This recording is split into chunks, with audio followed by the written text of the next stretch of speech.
while, but I am back, and I want to talk about why I suspected that I had some sort of neurodiversity, but I kept lying to my doctor. And the reason why I want to talk about that is because I've met a lot of people who are doing the same thing. And I just want to, get into that a little bit to let you know that you're not alone. I did it myself. It's not an easy thing to admit. So, thank you for watching this video. Thank you for coming to my channel. If you are a person that believes that you are observing signs of neurodiversity in yourself or your child, this channel is for you. What I want to do on this channel is help you avoid the pitfalls that I make and give you actionable steps that you can take.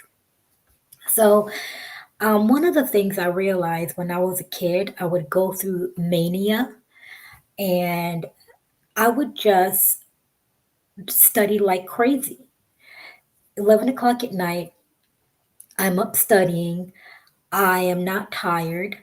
And I remember being in 11th grade thinking, I don't know anyone else that does this. Another thing is I would be obsessed with something for several days. And I am not just obsessed thinking about it, I'm actually making a to do list and completing it.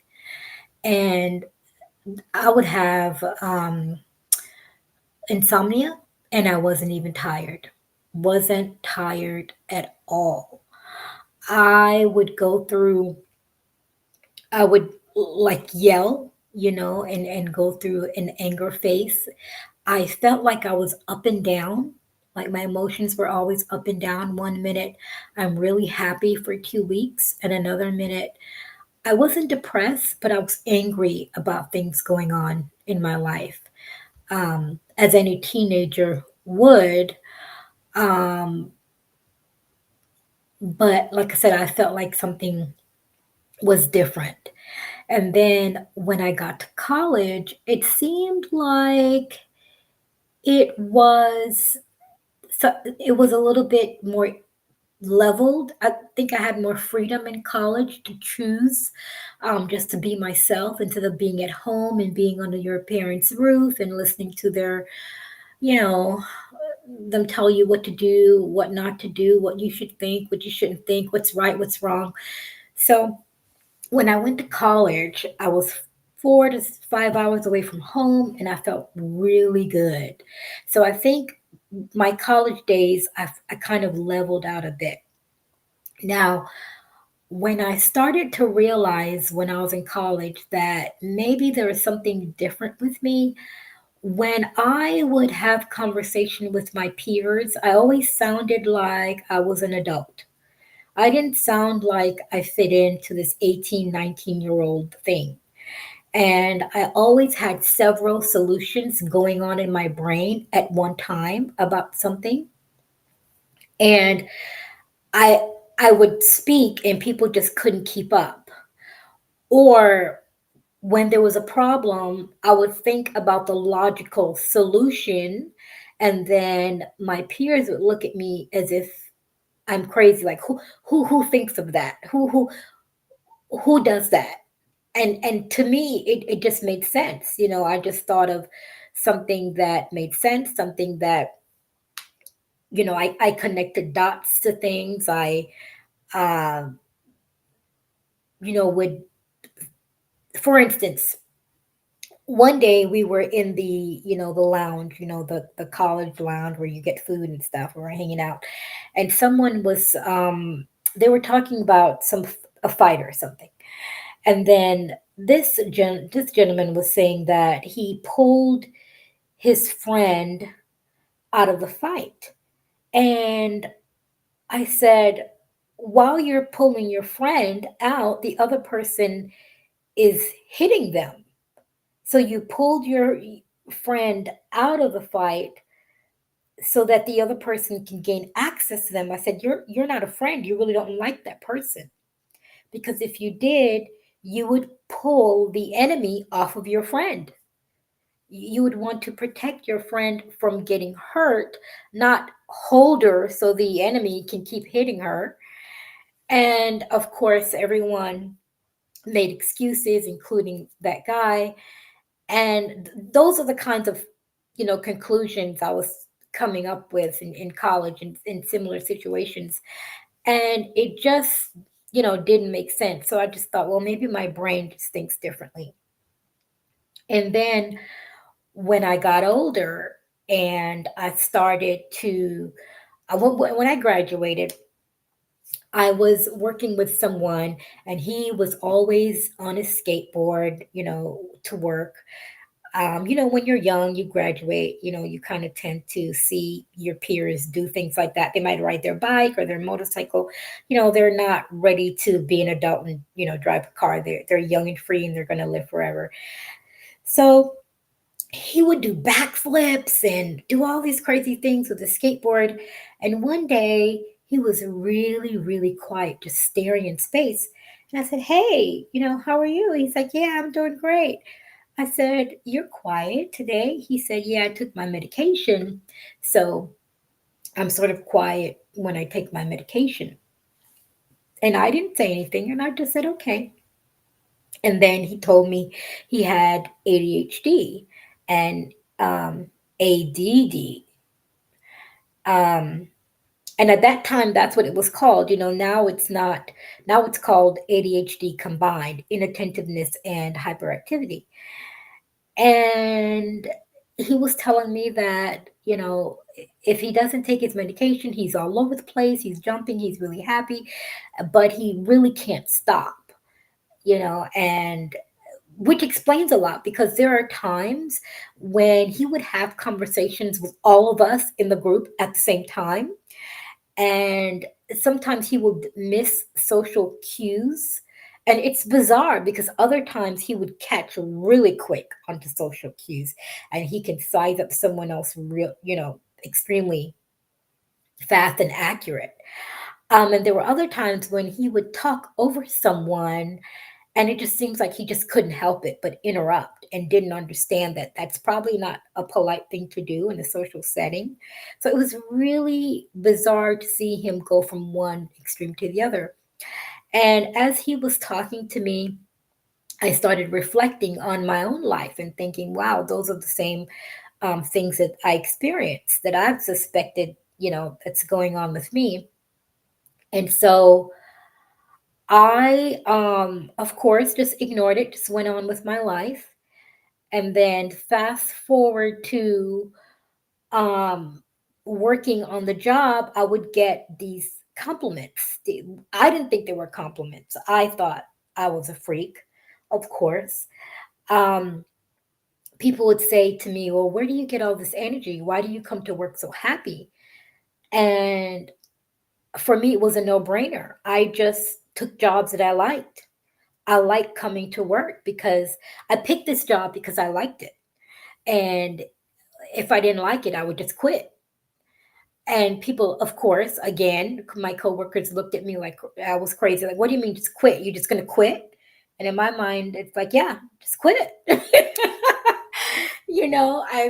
I just felt for me, it was easy. It's miserable. It doesn't pay well. It's not worth it.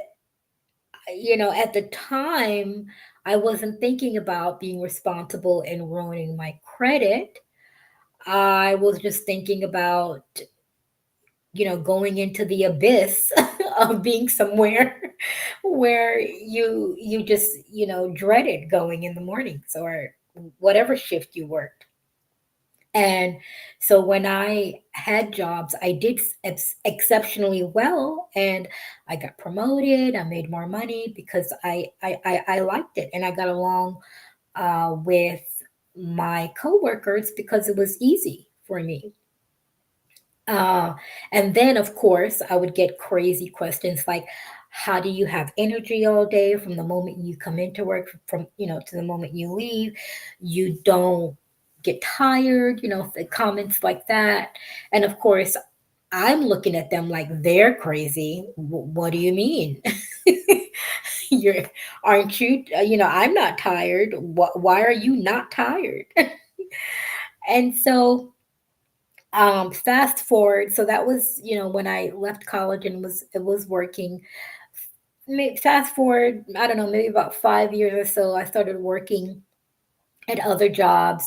I'm, 26 now, 25, and I have coworkers and just people that I go hiking with. I was in a hiking group.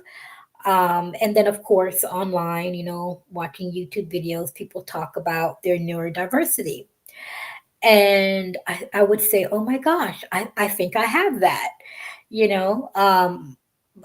could be whatever. It could be ADHD, it could be ODD, it could be multiple personality disorder. I would just, see a symptom and say, oh, I can relate. Of course, later on, I find out from my psychologist and my psychiatrist that, um, they symptoms do, similar symptoms do occur in different diagnoses. So it doesn't mean that that's what you have. It just means that that particular symptom, it shows up in different diagnoses. So I would go to my primary care physician. So now I'm, let's say, 30, between 30 and 40 years old. I'm going to my checkups every year. And you know how they ask you to fill out these forms? Do you feel depressed? Do you need any help or anything? I would always lie. I would always feel so ashamed. I would always feel like they're going to admit me in a mental institution. I would hear my parents' voice in the back of my head, you know, don't tell the doctors anything about you, anything personal like that, because they're going to think you're crazy and, you're going to get drugged up on all of these medications. It's going to slow your brain down and eventually you'll get addicted to prescription drugs and you'll become a drug addict and you'll die. And of course, the reason why I lied to my doctor, but the other reason why I lied to my doctor is just that I didn't want to believe that there was something. I did not know that those are all of the things that make me special. I didn't know that those bursts of energy, that, you know, life inside of me, uh, that's the magic inside of me. That's what made me seek out a job that I enjoyed and not be a part of a job for a very long time if I didn't enjoy it. That's what made me excel at work. That's what made me make a lot of money. That's what made me likable. Of course, I didn't wasn't focusing on that part. I was just focusing on the stigma, um, that having some sort of neurodiversity was, that it was a bad thing, that you're different, you're not normal. And of course, I kept lying to my doctor until I went into severe depression. And of course, while I was in severe depression and having suicidal thoughts, I was still lying to my doctor. This is crazy now that I'm saying it out loud. And then finally, one day I was staring in space, and the next day I'm going crazy cleaning the house. I'm sorting out my closet, and I just said to myself, I cannot live like this.